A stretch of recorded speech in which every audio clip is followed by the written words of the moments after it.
assalamu aleykum wonɓe darde Jama TV ara en hewti hande ɗon hande comme no mi wiri on noon ko ziar mo gandanɗa hoore ma mawɓe men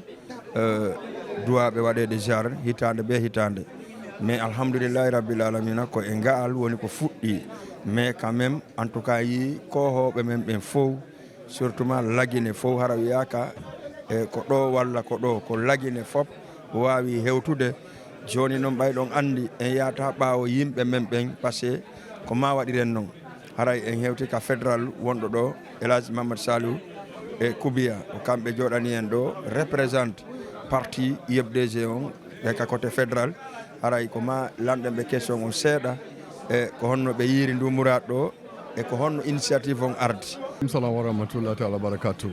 On jarama hiɗon e jang jantu meɗen e jaam alhamdulillah.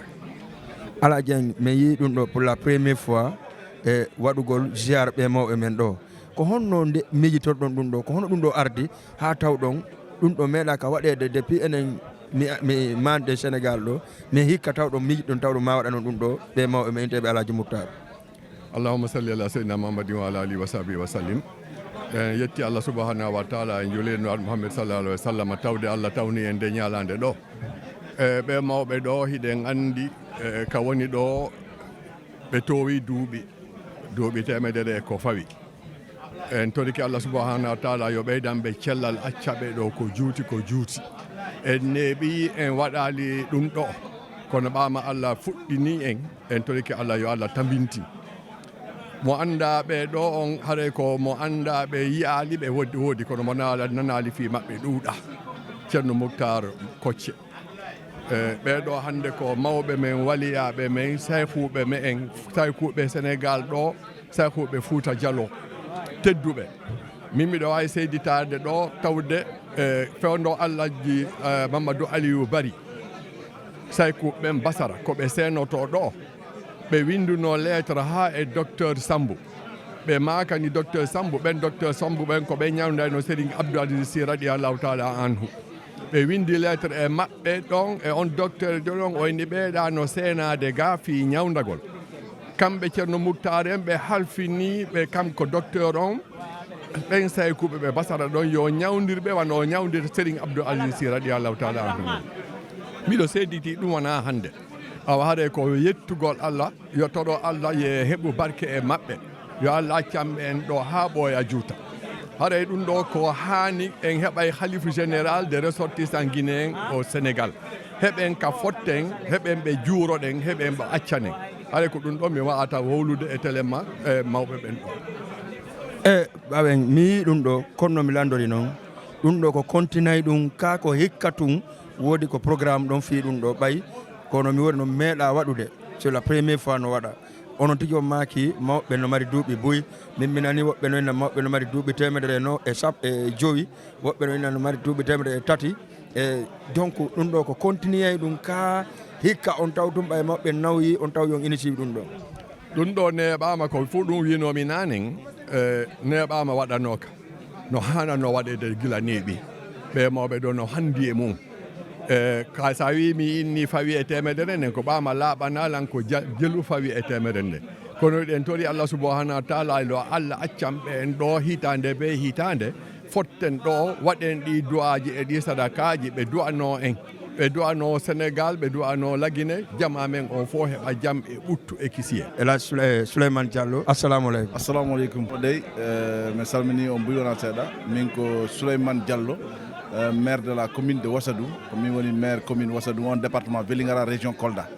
haray hande meɗen ari ɗo en tawa e délégation directeur général Mamadou Salif Sow président de la coalition And Ligguey Sunu Gox e parti ensemble pour le Sénégal haray on délégation hewti ɗo ɗen haray ala ko addi men si wona tawtorede ɗum ɗo ala ko addi men si wona argol ɗaɓɓa duwaw ala ko addi men si wona en tout cas men toro duwaw pour leydi ndi men toro duwaw pour Sénégal fof jaam on wona ɗo ko heddi kon haray vraiment e yewtoy ɗum si ɓuri ni inchallah. Monsieur Souleymane mi yi ɗo délégation on boyi hewti ɗo e surtout ko waɗugol ziar Elhadji Moutar e mawɓe men mawɓe Fouta Diallo mawɓe Laguine mais mi hande onon en tant que autorité sénégalais on boyi ɗon motivi ari accompagne gol e o ziar ɗo kon ɗum mar ɗon ko yewton ɗum ɗon kadi aray hande kono koko wiɗa kon meɗen ari ɗo ɗaɓɓugol duwaw par ce que Alaji Muttaru fof no andi Alaji Muttaru siko ɗaɓɓugol duwaw aray ha ɗo siko ɗaɓɓugol duwaw ko ma hewta ɗo donc haray hande o ziyara ɗo mi acciti ko min wone wadde ko fof min ara men tawtore o ziyara ɗo ɗaɓɓugol duwaw torano leydi ndin jaam torano en tout cas commune ji amen ɗin jaam par ce que hande miɗo yewta en tant que maire commune Wassadou donc haray vraiment ko weltare buy taw ko weltare buy nde arande amen ɗo haray ko toragol tun jama on duwaw ko toragol Alaji Muttaru vraiment yo Allah ɓoynuɓe ɗo yo Allah accuɓe ɗo ha ɓoya juuta haray ko ɗum tun ade wawi torade inchallah ha saɓuran inchallah ara en toranto Guinée e Sénégal yo Allah waɗu jang Allah waɗa jang e leyɗele ɗen Allah waɗu jam leydi Sénégal Allah waɗu jam Guinée Conakry Allah waɗu leyɗe ɗen leydi wodiri Allah waɗu leyɗe ɗen leyɗe nanodirɗe leyɗe huwodirɗe leyɗe jokkodirɗe inchallah haray ko ɗum tun aden ɓeyditorade hen si a daari hande Elhaji Mamadou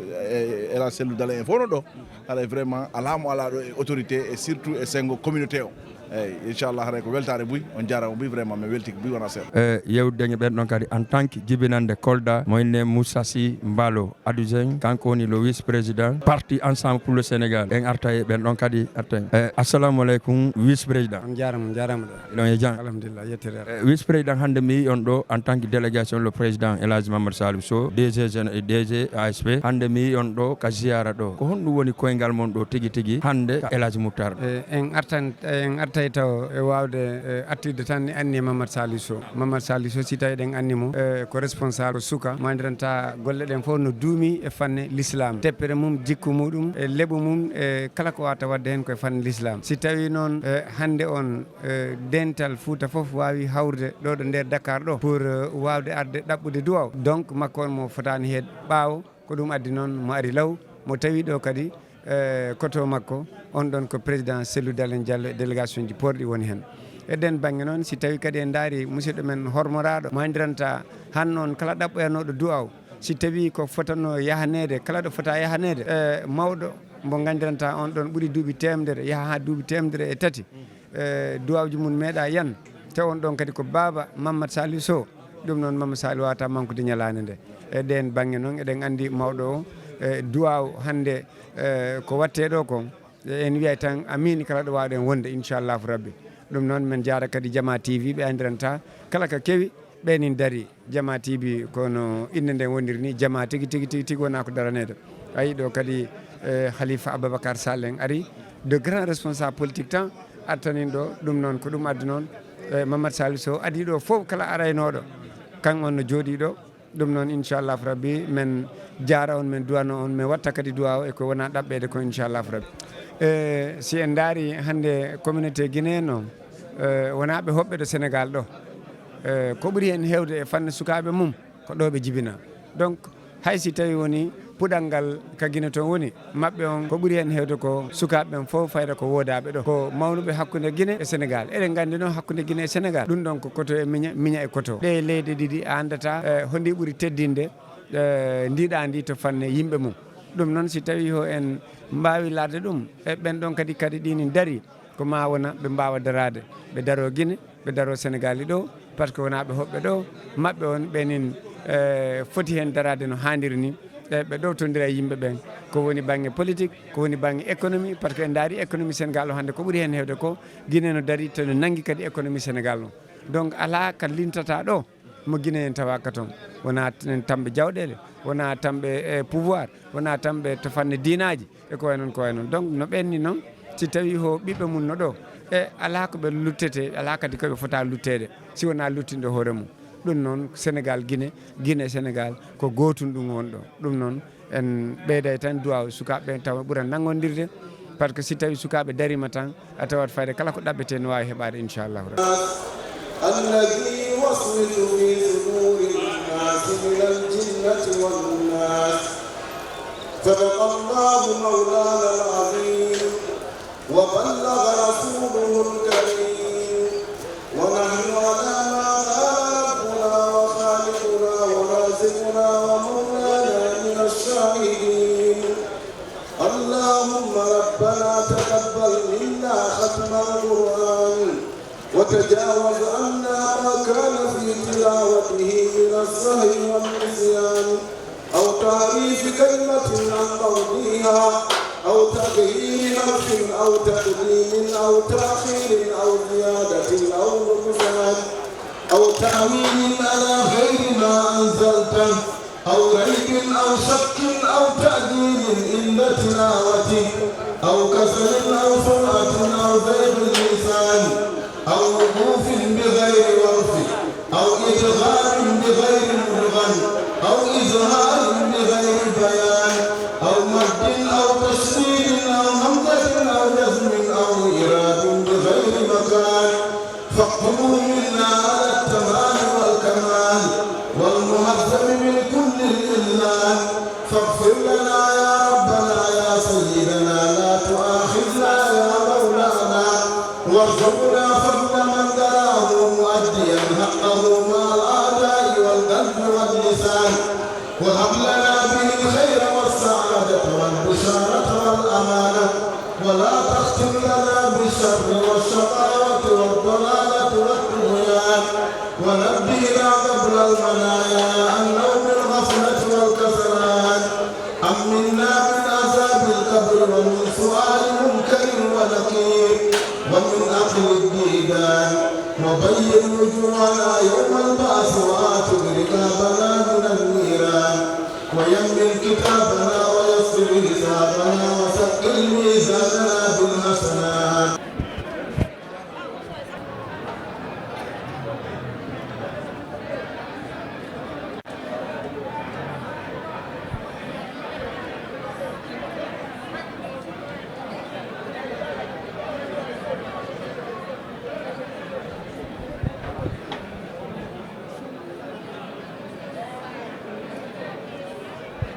La Guinée, Kaba 4 régionateurs, de pas au Sénégal, Sénégal de la Teranga, Yema, de Kama, Mouhel Boutoukei, de Pelf, de la Guinée, très bien. Donc, nous très bien, nous pas nous faire que nous avons dit qu'on peut y avoir la Guinée, il a fait la Guinée, il a fait le Sénégal. Donc, nous avons gagné. Quand on a gagné, il y avait un Guinée,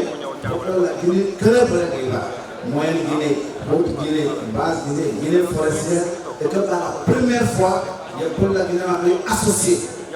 Nous Sierra Leone, nous avons fait quoi de l'État. Donc, nous avons fait la Guinée m'a fait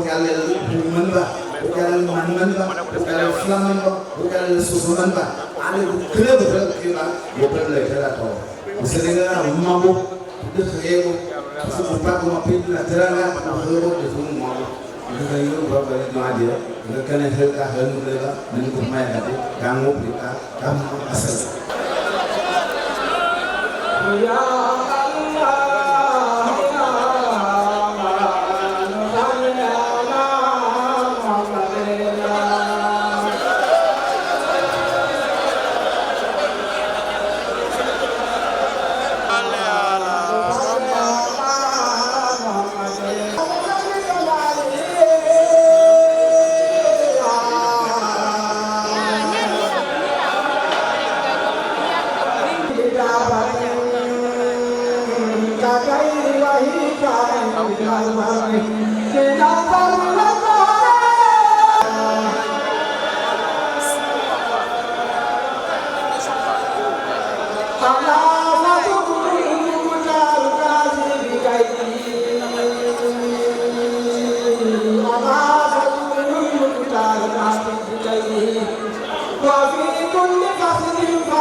alhamdulillahi rabbil alamin. Assalamu alaikum wa rahmatullahi ta'ala wa barakatuh. Mbokk yi, kilifa yi, kilifa diine, kilifa aada, mbokk yi réew mi ak mbokk yi jóge bitim réew yëpp ñu ngi leen di nuyu di leen ziar di leen dalal jàmm di am mbégte teew fii ci bis bu mag bii ci kilifa bu mag bii di suñu sëriñ ci ndigalu sëriñ bi dama am sama benn jarbaat bu ma war a maye ca Touba ma doon ñaan sëriñ bi ci ndigalam bu ma lay yéegee ngir fekke ci jotaay boobu loolu rek moo doon kàddu yi di sant ñëpp di gërëm ñëpp di wax alhamdulilahi rabbil alamin ñu ngi nuyu bu baax a baax imam de Dakar ñu mboolem imam yi fi teew ak autorité yi fi ñëw yëpp maa ngi ci bis bi jërëjëf. ñu jël ci ñoom soxla ñoom ñuy jël ci ñun soxla kon ay mbokk lañu ñaar yoon ñetteel bi mooy ay dëkkandoo lañu su fekkoon ne du woon li ñu dëkk Sénégal fii ay dëkkandoo lañu parce que Sénégal ci boppam di réew ak Guinée ci réew ay voisins lañu ndax ñoo bokk ay frontières loolu moo waral imam ñi ko xam ñëpp xam nañ ne déplacement am sax jafe na waaye fonk bu mu leen fonk si njaboot yi nga fi am fii ci Sénégal moo tax moom mu jógal boppam déplacé ne moom mooy ñëwal boppam gisante ak yow saafwante ak yow kóllëre wante ak yow moo tax ñu ñëw tey ànd ak njabootam ñëw fii ñuy gërëm nag communauté guinéenne bu baax ci turu grand imam de Dakar waaye ci turu collectivité yi lépp yëpp ndax lépp loo xam ne moom mii imam ratib yëkkati na ko muy soxla bu jëm ci communauté lépp ñoom taxaw nañ ci taxawaay bu rafet andi seen enveloppe bu rëy joxe andi seen délégation bu rëy joxe moo xam lu metti la moo xam lu neex la communauté guinéenne mu ko ànd ak communauté lépp ñu ànd ko mel ni benn nit kon ñu ngi la koy seereel nga xam ne imam nee na kontaan na ci ñoom te incha allahu taala jàppante bi ñëpp dinañ ci jàpp ngir mu gën a dëgg xam naa waxtu bi yaatuwul waaye ñu ngi gërëm ñëpp di siyaare ñëpp incha allahu taala di ñaan yàlla bàyyi la bàyyi ñu suñu imam bi ak mbooleem mag yi ci nekk ak seen i ndaw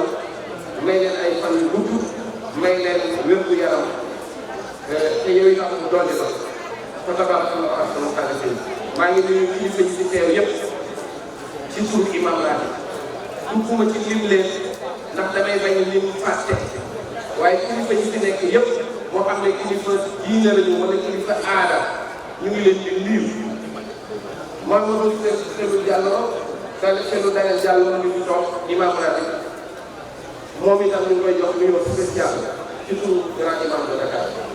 maa ngi ci gis tam sa soppe Mamadou Lamine Diallo moom itam imam mu ngi leen di nuyu kilifa yëpp yi nga xam ne ñoo fi nekk démb ceeb na wax na ne kilifa Guinée yëpp ci diine teew nañu teewlu ma seen tur waaye kilifa diine yooyu jóge Guinée ñëw Sénégal fii imam nee na mu ngi leen di nuyu di beral yoo Thierno imam Sall nga xam ne ci ñun la bokk di teew jamono chaque jour ala kulli xaalin daal imam nee na mu ngi nuyu ñëpp di sargal ñëpp allahumma salli ala sayyidina Muhammad. Nom du village Yembéré. Yembéré se situe à 1000 km de l'ancienne capitale de l'Afrique occidentale française, AOF Dakar. Chers invités, Yembéré couvre une superficie de 429 km². Sa population est de 34 827 habitants selon le dernier recensement et répartie en 11 districts.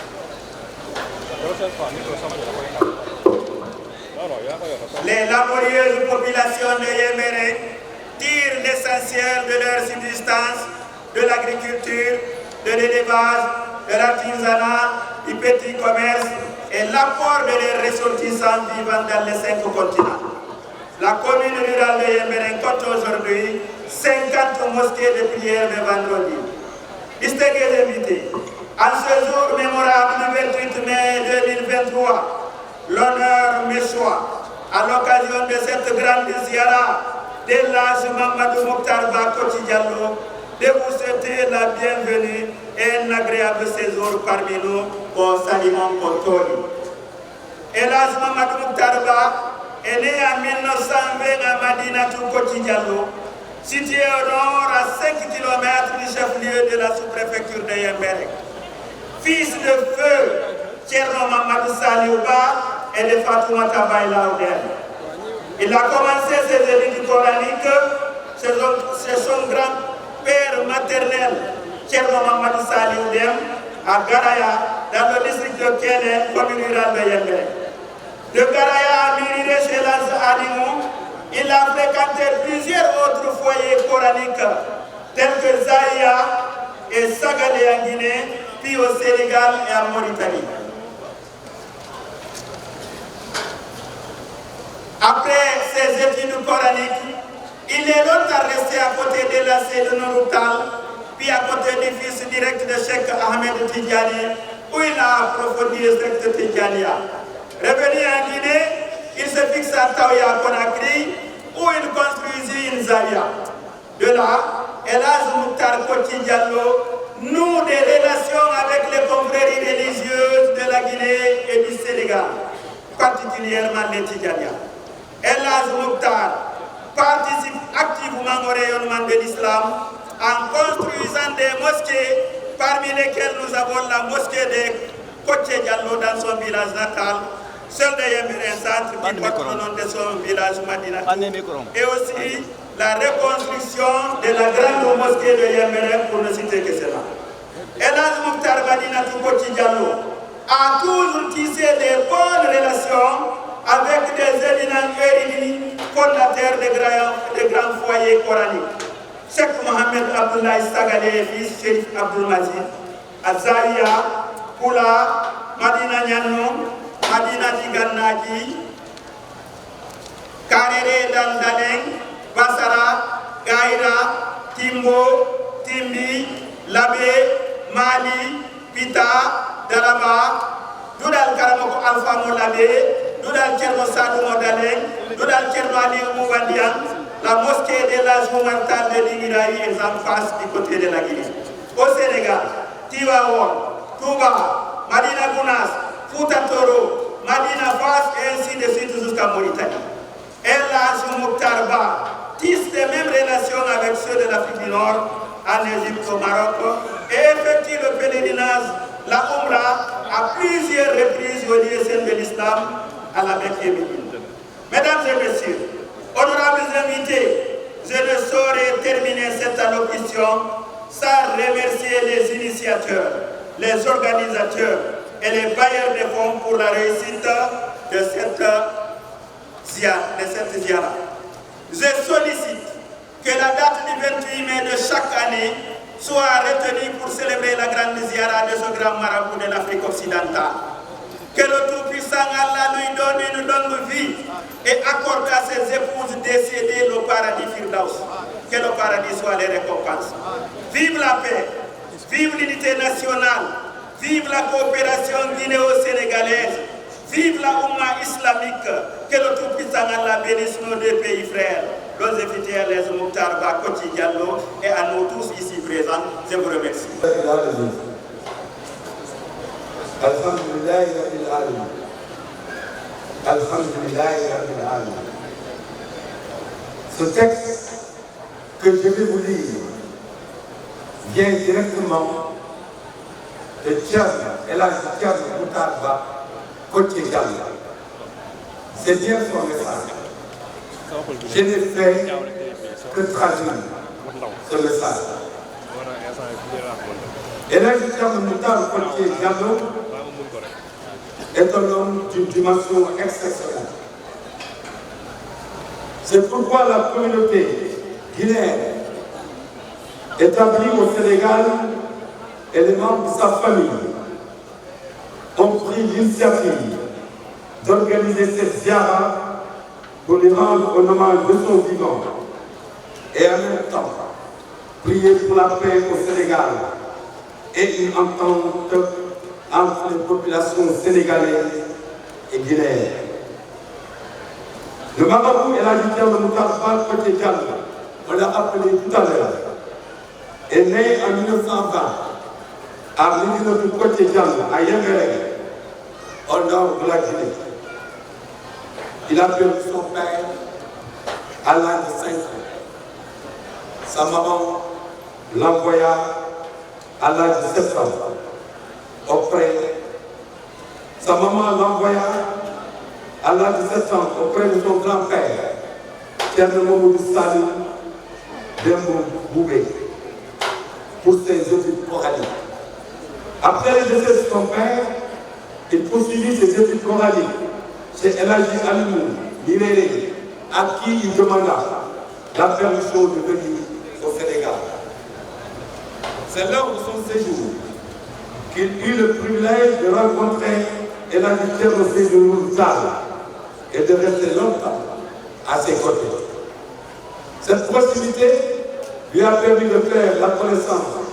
de toutes les familles religieuses et de toutes les autorités politiques et dignitaires du Sénégal. El Hadji Thierno Moutar Ba Côté Diallo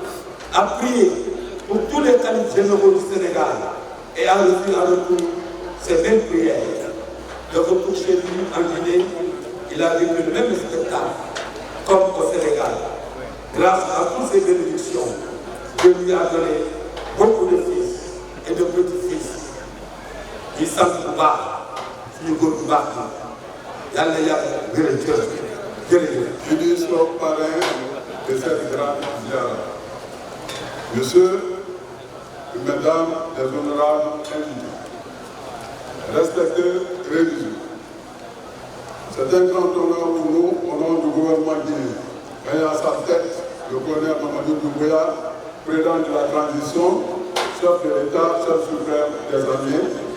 son Excellence Dr Moussanda Kouyaté, ministre des Affaires étrangères, de l'intégration africaine et des Guinéens établis à l'étranger, chef de mission diplomatique au Sénégal, son Excellence Patrice Séni Camara, ministre du Conseil chargé d'affaires, d'être parmi vous en qualité de parrain pour célébrer en votre compagnie cette grande ziara dédiée à ce célèbre édifice de la Guinée. Et là, Moutar Ba Côté Diallo, plus qu'un baobab, est un monument qui fait la fierté de la Guinée. Véritable trait d'union entre la Guinée, son pays natal, et le Sénégal, son pays d'adoption. Cet homme saint n'a cessé d'œuvrer au raffermissement des liens d'amitié entre les deux pays frères, mais aussi au renforcement de l'unité nationale entre nos Guinéens vivant au Sénégal. Pour preuve, la présidence dans l'organisation de cette cérémonie, il a préféré donner le poste du premier vice-président, deuxième vice-président, troisième vice-président aux personnalités qui ne sont pas originaires de sa région. Ce qui constitue une preuve éloquente de ce que je viens d'annoncer. El Hadji Moutar Ba Côté Diallo, l'ambassade comprenant vos fils et vos petits-fils est particulièrement touchée du respect et la considération que vous avez bien voulu l'accorder en envoyant vers elle une forte délégation conduite par le président du Conseil des Guinéens pour annoncer la bonne nouvelle. Alors qu'un petit clap de doigts de votre part suffisait pour voir tout ce mouvement que le chef de mission en tête courir vers vous pour se mettre à votre service. Que vous en soyez remerciés pour cette grande humilité. Puisse Dieu vous garder longtemps parmi nous dans la santé. Je prie le Tout-Puissant Allah de donner à la Guinée au Sénégal plusieurs El Hadji Moutar Côté Diallo. Amen. Donc, vifs remerciements aux autorités sénégalaises à tous les niveaux et au peuple sénégalais pour la qualité et l'accueil réservé aux Guinéens et Guinéens. satisfaction et nos sincères remerciements aux organisateurs et à tous ceux qui se sont investis pour la réussite de cet événement. Je vous remercie. Délégation Moranado, Benno Séni, représenté parce que il est absent. Et dans la délégation, Aray Mokawa et Elage Ibrahim Dabola, Notawa Emabe, Elage Juma, Notawa Emabe, Elage Mamadou Ba, Notawa Emabe, Nil Farbatijan Sek, Aray Komi représenté le dos, Elage Esba, Notawa Emabe, Kambe Sénibe. Aray ko teddingol ko Allah teddini kon yiɗugol ko Allah yiɗi kon wallitagol no Allah faalirama Allah holan ɗon no accani en wano alaji muttara duuɓi 300 ko Allah okkide kon ko kamɓe tun Allah okki duuɓi buyi cellal buyi hikma buyi ɓeygure buyi mbiɗo wawi wiwude jama buyi ɓay mombugol hottu Guinée moyen Guinée Guinée forestière basse Guinée e nder leydi Sénégal mooɓa Guinée honno Banjul Guinée Bissau Mali Mauritanie Guinée Conakry tawata ɓeɗo fof ko yo noto noddano o kalifa mo Allah yiɗi mo Allah teddini haray ɗum ɗon ko okkede ko ɗum ɗo waɗi so yiɗi ko okkede haray ɓe anndaɓen fof no anndi peɗɗete almantagaɗo si sifa ɓeɗon Allah no accide e maɓɓe ɓe noddi haray coordination hani kulaɗo ma noto ɓay ko mawɓe maɓɓe ɓe tawa e mawɓe maɓɓe ɓen wonɓe ɓe wallidade du'aniɓe wonɓe du'ade fii Portal Fouta fii Portal Portuguine fii Portal Moyen Guinée fii Portal Afrique fof fii Portal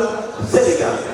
en torki Allah en fattimama ko Mouhamadou yo Allah lanɗo waɗu barke e kala seeniɗo ɗo waɗa barke e ko seenora ton waɗa barke e ko jokka ton allahuma salli ala sayyidina Moussa Samb di sama kilifa su teewee ba yëkkati kàddoom rek doy na ndax nag fan yi ma fi def yëpp moom ak collectivité bi laa fi teewal imam góor gi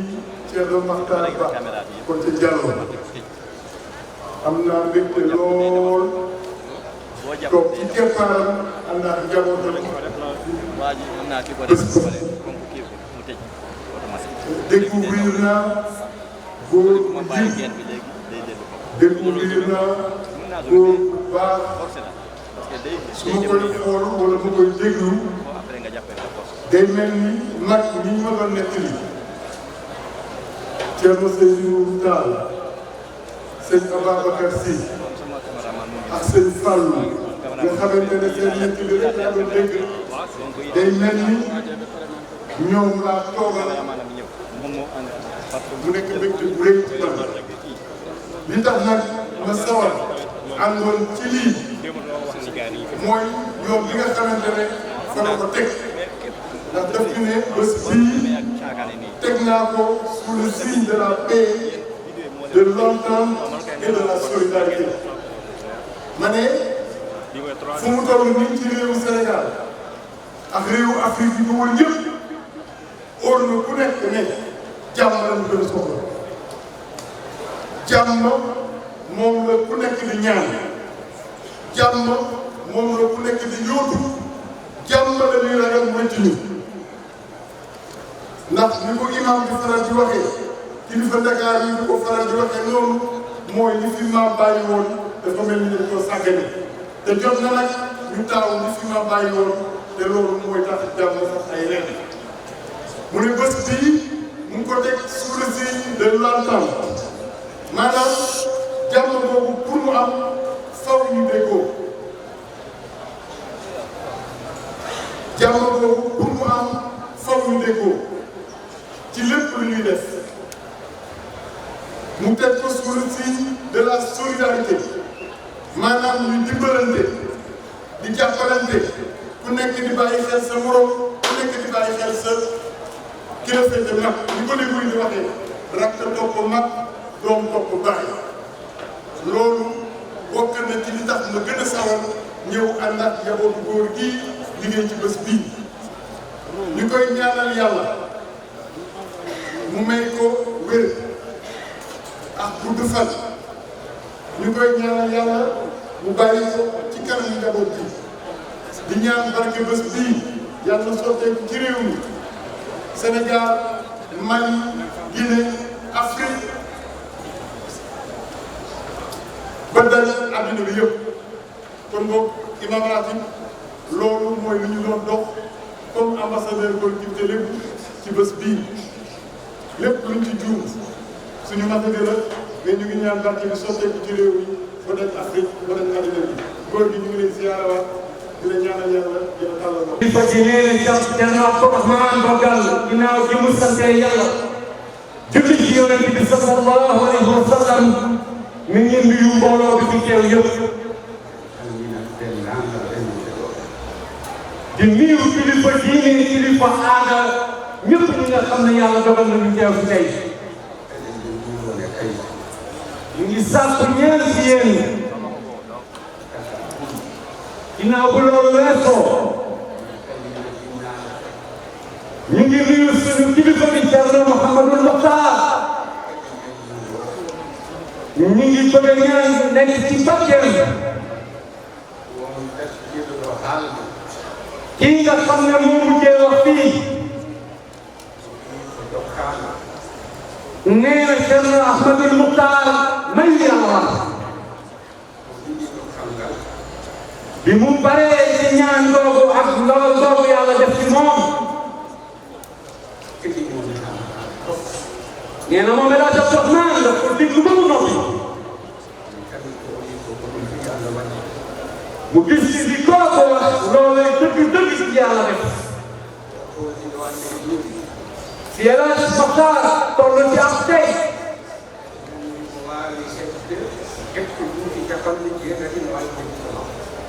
nga xam nañ ni ku am tey 80 ans mën naa doon doomam waaye loolu yëpp ci biir l'islam la ko fekk nee na moom la dox naan ko tey lu mu wax El Hadj Mokhtar xalifa général la tey fii ci Sénégal moom El Hadj Mokhtar xalifa général la fële ca Guinée moom El Hadj Mokhtar xalifa général la fële ca Mali moom El Hadj Mokhtar Bara Koté Diallo xalifa général la fële ca Mali moom El Hadj Mokhtar xalifa général la fële ca Guinée Bissau bi ñu déglu kilifa bi noppee wax léegi moom loolu la gis ci boppam di ñu jéemee loolu suñu papa El Hadj Mokhtar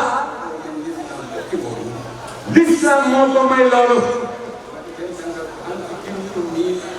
nee na li jot tey ndox mi moom démb tey soobee ci wallahi mbaaxu jël Boubacar Kaaw ak suñu doom bu baax ja Mouhamadou Zakaria seen baax a tax tey ak kilifa yi El Hadj Mokhtar waral tey mu teew fii nee na bi mu egsee fekk El Hadj ci néegam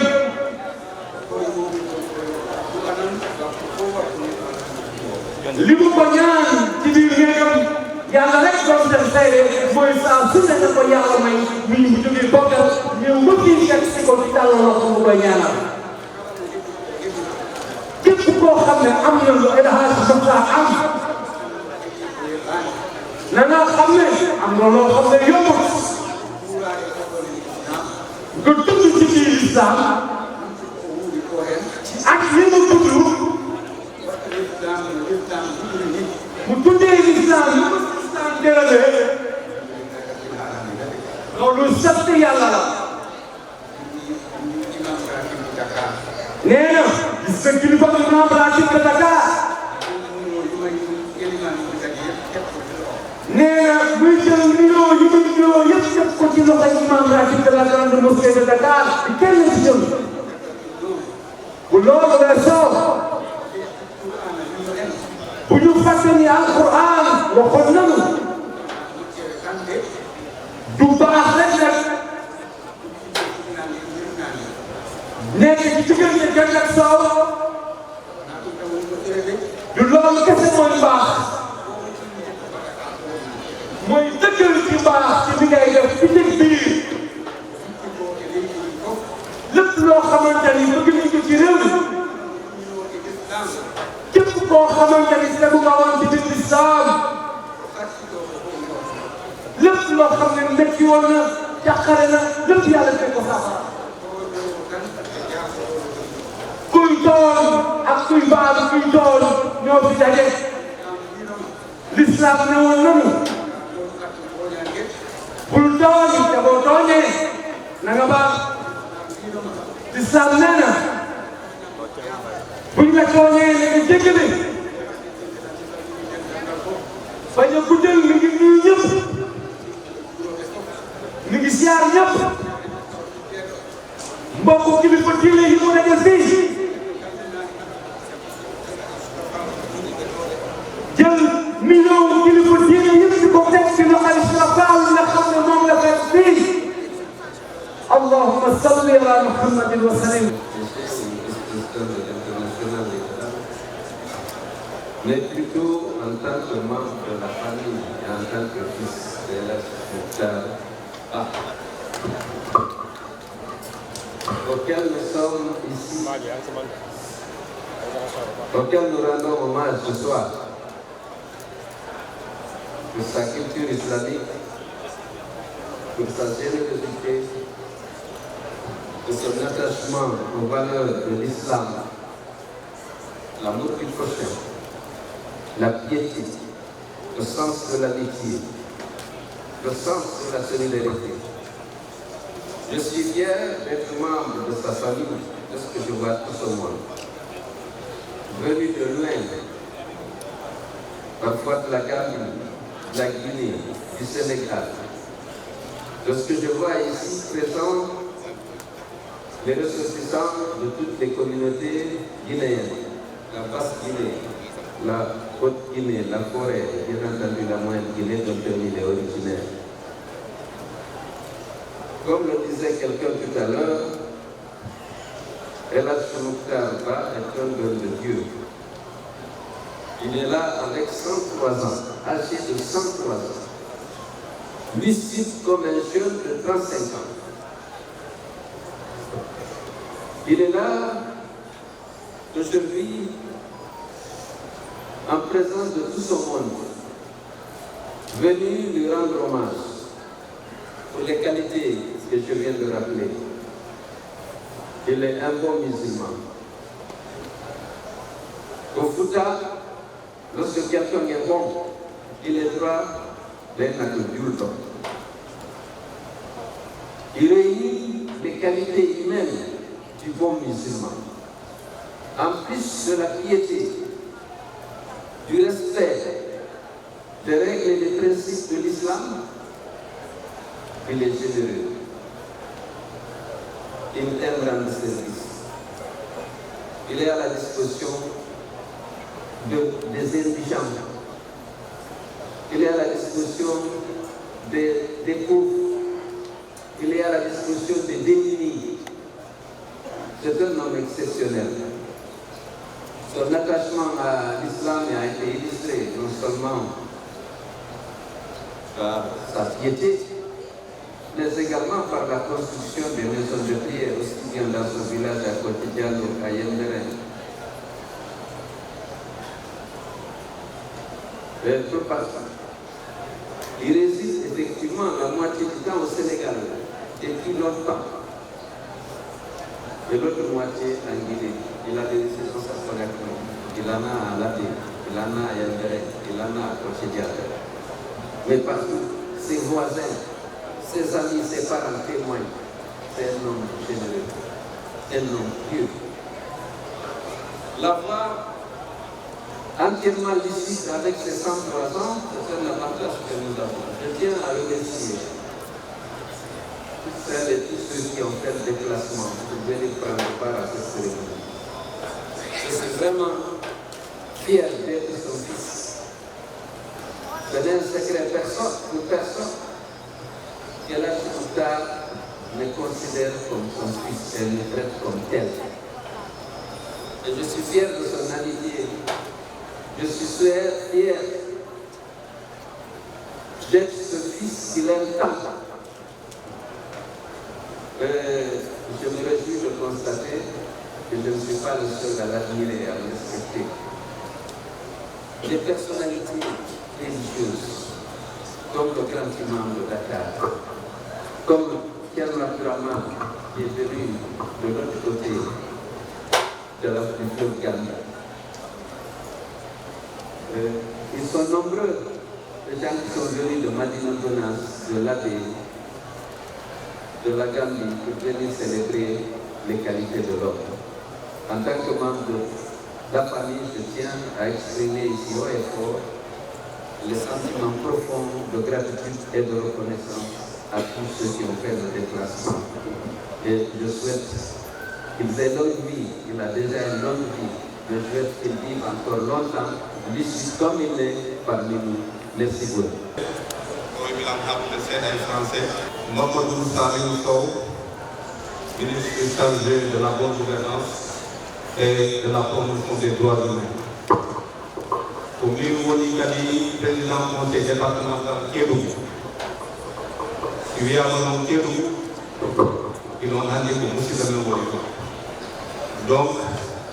pour Moussi de Mémoire, le gouvernement du Sénégal. Et pour nos pays, il y a eu des délégations qui arrivent au Europe.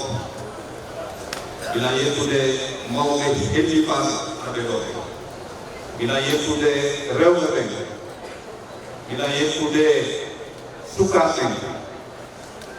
Il y a eu des Tierna de Ben. Il y a eu des communautés qui sont Moussi Demain, Public Guinée,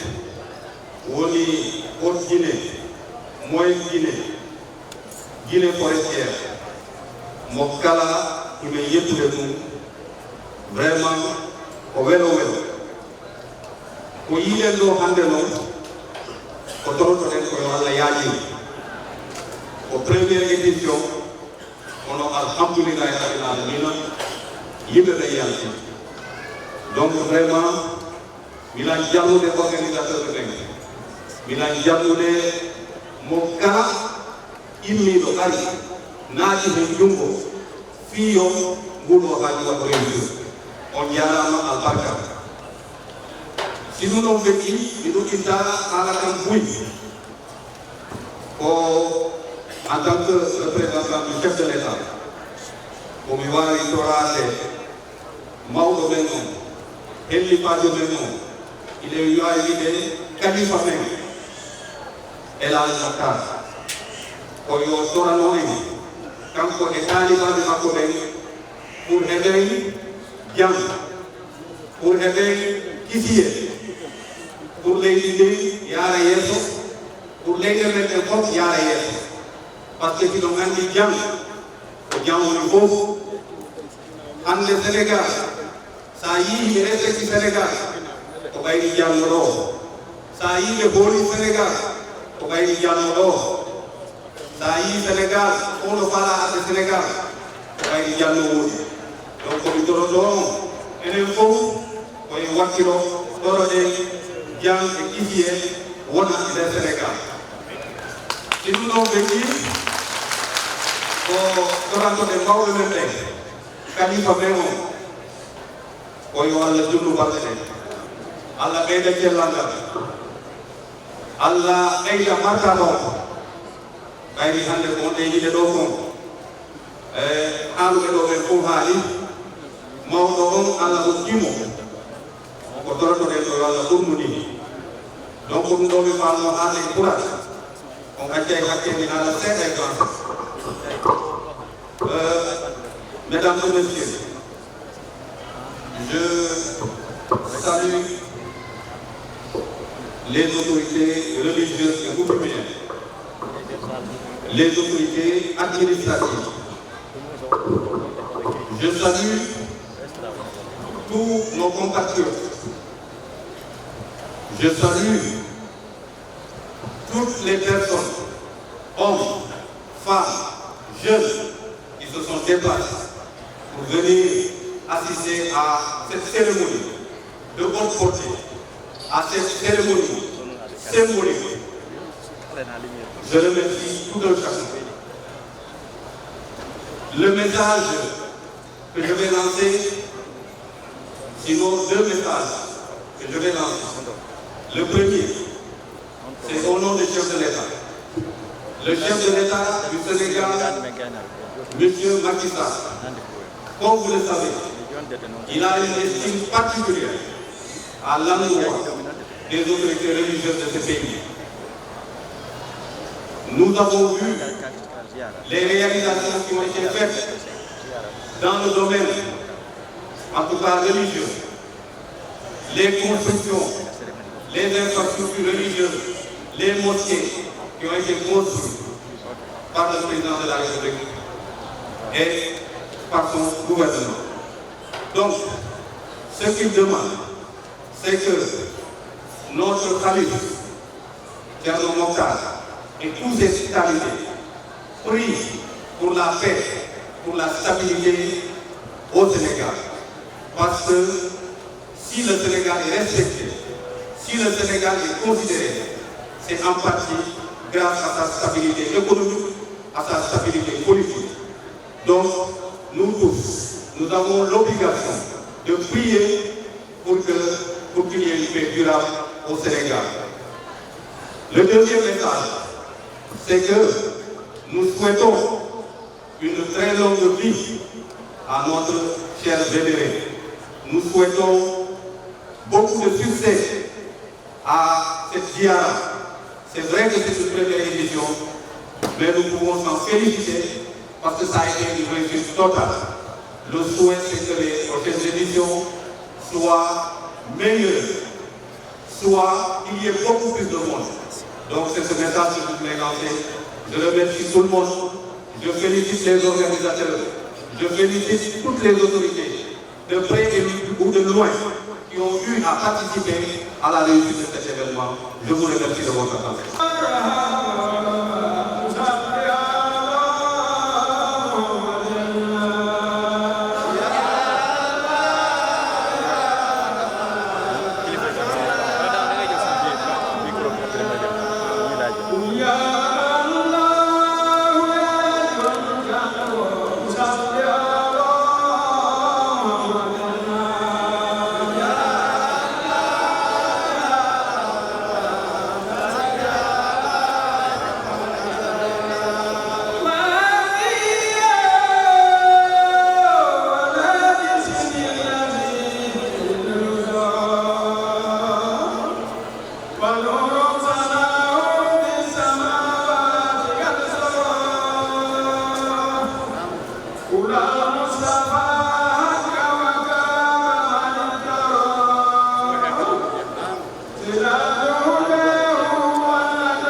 debbo e gorko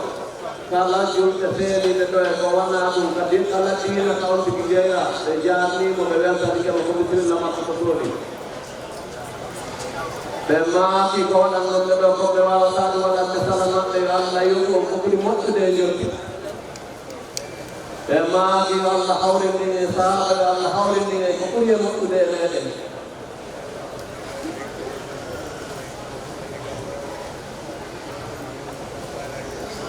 ɓe maaki nde tawno Allah hoddiri ɓen wure nde sénégalais ɓe guinéyemɓe ɓen fof baskot lafoore hot guine moye guine tawtimana sénégal ɗo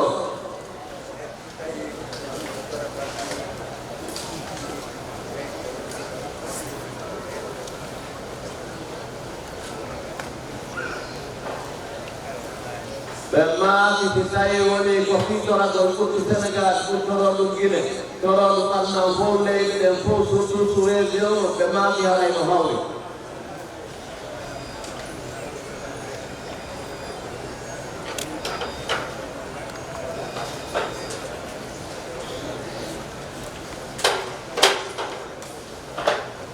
ɓe maaki si tawi ɓe mewni jiyare ɓe maakuno ko fii ɓeydugol jokkere enɗal accinane hakke tore Allah utinane utina leyɗe men ɗe ɓe maaki ɓe towno Allah lanɗon hoddiri ɗum fottanama ɗanaɓe hewdini ɗum mana kamɓe ɓe maaki kalamo koɓe mene ɓe nani geɗal ɓe maɓɓe taalibaɓe maɓɓe e yeesoɓe men ɓen ka dawla kontiɗo yewtiɗo fi mum naane ɓe maaki ɓen ɗo fof weltori ɗum fota ɓe walliti en fota ɓe maaki kala ko gonɗa e ngaddummodiral ɗo wi o ziyara ɓe maaki diina on e dawla on wallitiki en fota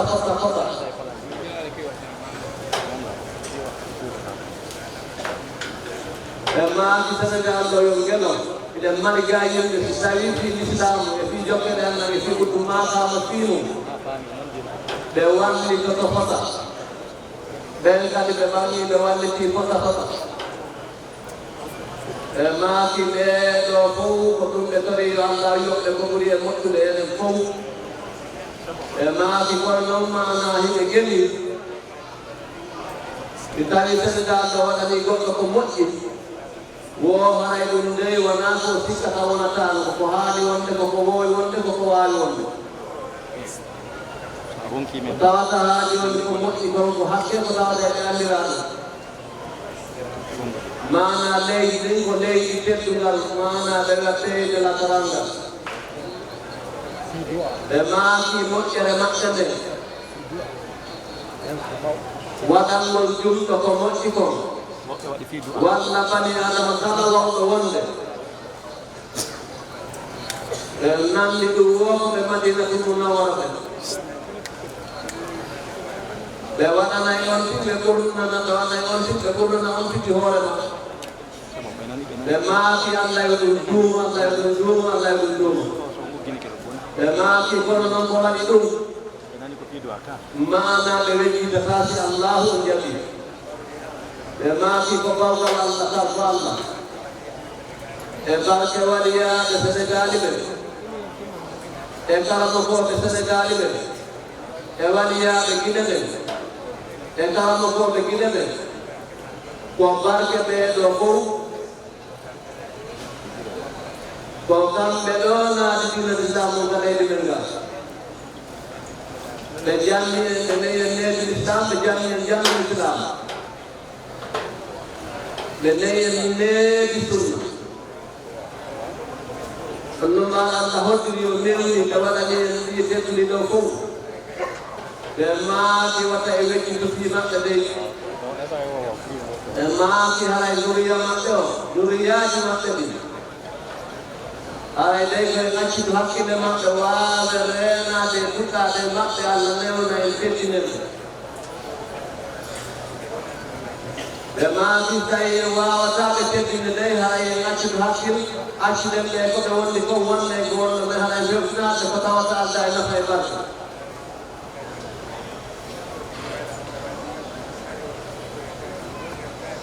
maaki haray en toroni ɓaɗa Allah waɗi woɓɓe ɓen fewno duyete hay ɓe hewdani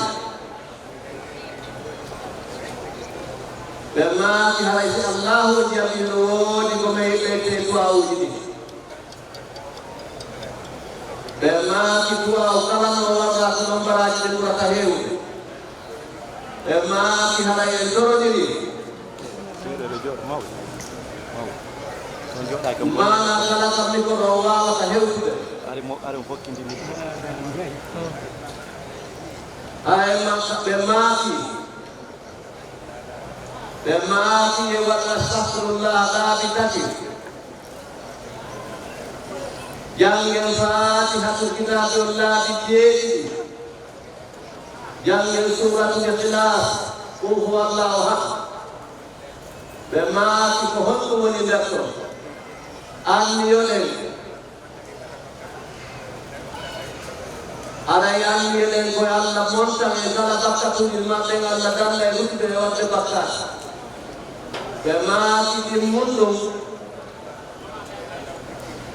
kala nawnuɗo yo Allahu lamɗo liggi monti kala mo tawata mana ko baaso e mo waasi ko sikki kanko mo waasi yo Allah alɗi mo ɓe aakira e geɗal ɓe men ɓen duhiiɗo e suddiiɗo yo Allah hokkuɓe place ji wonduɗi nafa e barke toranoɗen sukaaɓe ɓen e worɓe ɓen haanuɓe resɓe ɓen yo Allah hokkoɓe suddiiɗe hulayɓe Allah halan ɗon ɗoftoɓe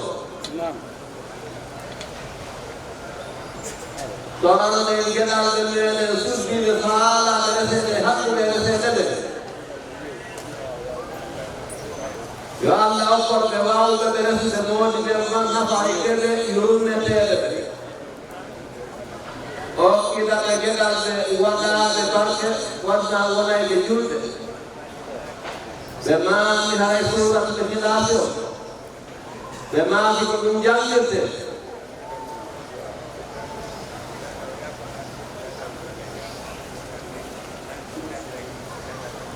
alay ko koɓe maakuno naane ko wona e wekkitu hikkiɓe yeeso ɓe ko anndi eɗen ko toaton Allah yo Allah ɓeyduɓe yurmede yaafo naaɗa ɓe aljanna firdaws ɓe maaki haray enen foy ɓe tori en fi Allah yo waaw janngude ɗum aray janngayde ɓen leysa e feere heɓe koɓe feccini Allah o ala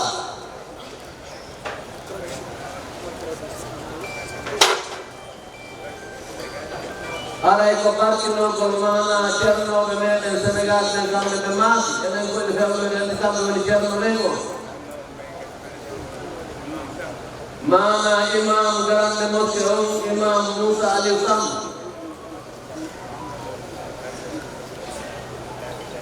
aray mana ko kanko woni ardade astahfirullah o laabi tati salatu fati o laabi tati Fatiha o laabi jeeɗiɗi l'Ikhlasi laabi tati imam kon noon barkinoren Sénégal yo Allah on hawren ɗinen e sahaba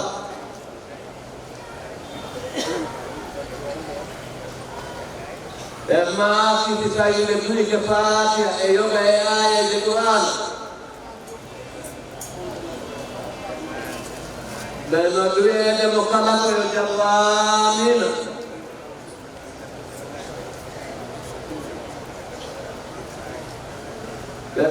ɓe maaki haray leydi astahfirullah o weccitaka joni noon ko imamu men on ɓe maaki o wutano en e haray kadi ɗe nganndi ko kanko woni kamɓe woni hay timminoyɓe duwamu sikko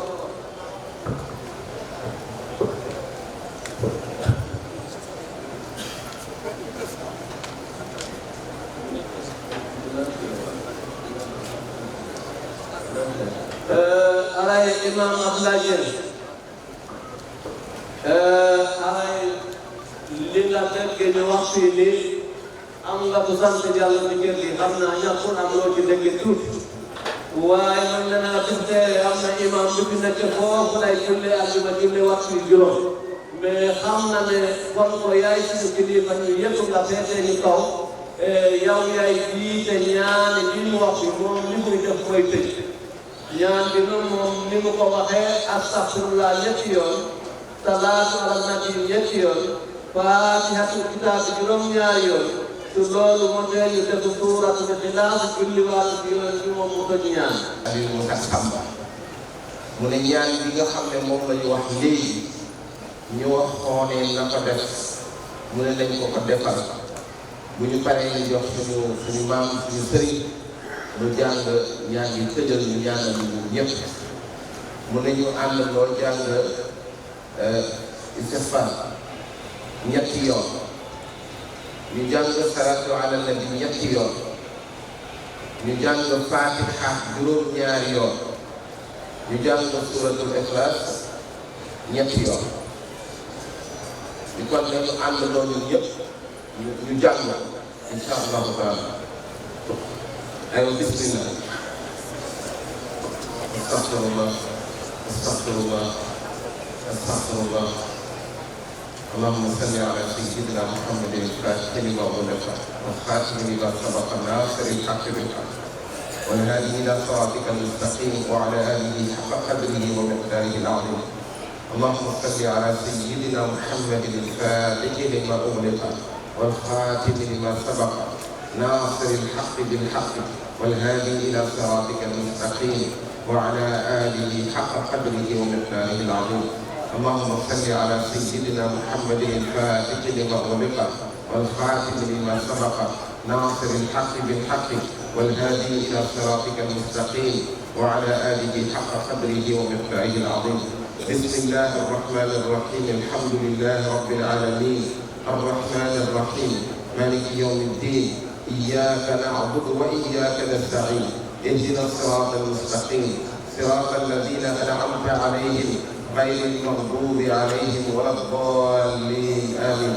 بسم الله الرحمن الرحيم الحمد لله رب العالمين الرحمن الرحيم مالك يوم الدين إياك نعبد وإياك نستعين اهدنا الصراط المستقيم صراط الذين أنعمت عليهم غير المغضوب عليهم ولا الضالين آمين بسم الله الرحمن الرحيم الحمد لله رب العالمين الرحمن الرحيم مالك يوم الدين إياك نعبد وإياك نستعين اهدنا الصراط المستقيم صراط الذين أنعمت عليهم غير المغضوب عليهم ولا الضالين آمين بسم الله الرحمن الرحيم الحمد لله رب العالمين الرحمن الرحيم مالك يوم الدين إياك نعبد وإياك نستعين اهدنا الرحيم الحمد لله رب العالمين الرحمن الرحيم مالك يوم الدين إياك نعبد وإياك نستعين اهدنا الصراط المستقيم صراط الذين أنعمت عليهم غير المغضوب عليهم ولا الضالين آمين بسم الله الرحمن الرحيم قل هو الله أحد الله الصمد لم يلد ولم يولد ولم يكن له كفوا أحد بسم الله الرحمن الرحيم قل هو الله أحد الله الصمد لم يلد ولم يولد ولم يكن له كفوا أحد بسم الله الرحمن الرحيم قل هو الله أحد الله الصمد لم يلد ولم يولد ولم يكن له كفوا أحد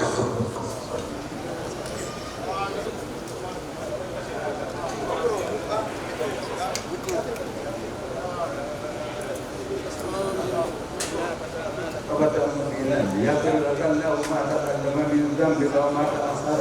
ويتم نعمته عليك ويهديك صراطا مستقيما ويغفر الله لك الذي ذنبك وخلق السماوات والأرض أكبر من خلق الناس ولكن أكثر الناس لا يعلمون ربنا اغفر لنا ولإخواننا الذين سبقونا بالإيمان ولا تجعل في قلوبنا غلا للذين آمنوا ربنا إنك رؤوف رحيم ربنا لا تزغ قلوبنا بعد إذ هديتنا وهب لنا من لدنك رحمة إنك أنت الوهاب ربنا آتنا في الدنيا حسنة وفي الآخرة حسنة وقنا عذاب النار ربنا أتمم لنا نورنا واغفر لنا إنك على كل شيء قدير